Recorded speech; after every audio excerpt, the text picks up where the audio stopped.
Une salle d'attente qui ne désemplit pas, surtout en période de grippe ou de gastro comme actuellement. C'est le quotidien de ce médecin de Brioude.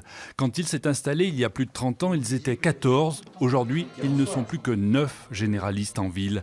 À 2 ans de la retraite, ces journées sont longues, mais ils ne refusent aucun patient.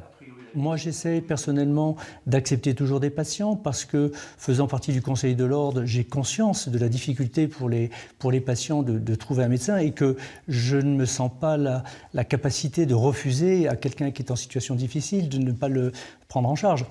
Mais ça pose vraiment des problèmes avec parfois des consultations surchargées, des salles d'attente pleines, des gens qui s'impatientent un peu et puis la fatigue du médecin tout simplement. L'an dernier, Brioude a perdu 2 médecins généralistes. L'un est parti en retraite, l'autre est tombé malade. Cela a fini d'aggraver une situation qui dépasse largement le problème de la médecine de ville.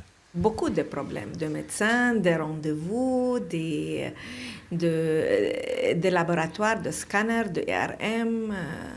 Ce n'est pas facile ici. Il faut 1 mois et demi pour avoir une fibroscopie, exemple. 3 mois pour avoir une coloscopie. Après, pneumologie, c'est pareil. Il faut aller sur Issoire, il faut 6 mois pour avoir un rendez-vous. Ça devient inquiétant. Pour accueillir un nouveau généraliste, des locaux peuvent être mis à disposition dans un délai très court. Reste à trouver le candidat. Depuis plus d'1 an, les élus cherchent une solution en privilégiant la carte locale. On a la chance ici d'avoir un centre hospitalier. Il y a des internes en permanence qui changent tous les 6 mois.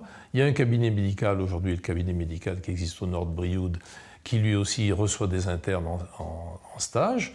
Donc on essaye de motiver ces internes pour venir s'installer ici. Mais jusqu'ici, la méthode n'a rien donné et il y a urgence. Au-delà d'une question d'attractivité, Brioude se retrouve confronté au problème général du vieillissement du corps médical et du manque de relève.